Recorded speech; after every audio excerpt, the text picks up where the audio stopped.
Ousen is a bum. He was already fighting the fraud allegations, but after this chapter it's confirmed.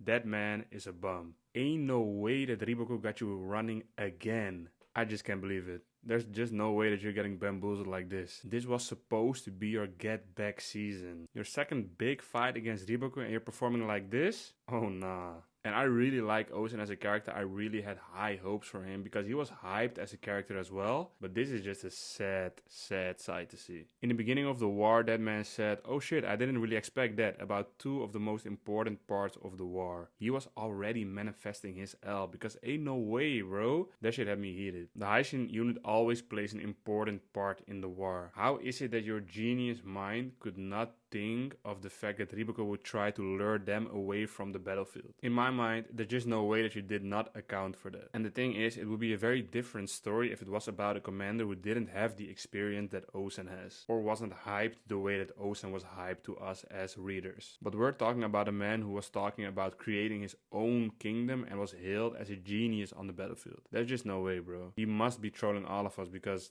these are some serious fraud allegations he's not escaping from. At this point, they're not even allegations anymore. That man is actually running. He's a fraud. And I might be a bit too harsh. I just read the chapter, so you know, it's still fresh in my mind. But I just had so much hope for like a turnaround in the war. And there might still be one, but the way it's looking, I don't know. And if Ousen's plan was preying on the success of the Heishin unit or one specific unit, that's not really a strategy in my book. Like, if your whole strategy depends on the success of that little unit or the surprise factor of that little unit, then that's a faulty strategy to begin with. At least have a backup strategy or plans around it if that one thing doesn't work. But this is just sad to see. And something that really bothers me about this, and this is a real personal thing since it's just my own comparison, but one of my favorite commanders is Kanki. Which is weird, I know, but still, he's one of my favorite characters in the show. Compared to the things that Kanki did in his battles and the thing that I've now seen of Ousen, how was Ousen hailed as this genius on the battlefield? It might be me not looking objectively at the things that Ousen has done and the thing that Kanki has done, but in my opinion,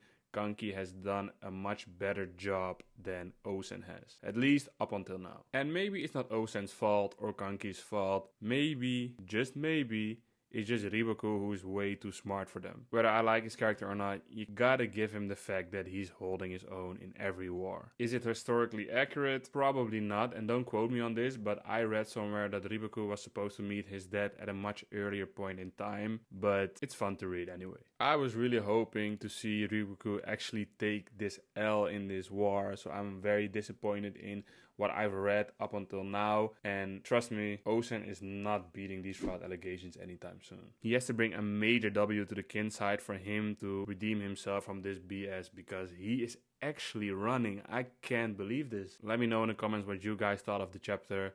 When I was reading this, I was just flabbergasted all the way through. And even though it was to be expected after the last chapter, I was really hoping for something else. Don't forget to comment, like, and subscribe. Check out my other videos, and I'll see you guys in the next one.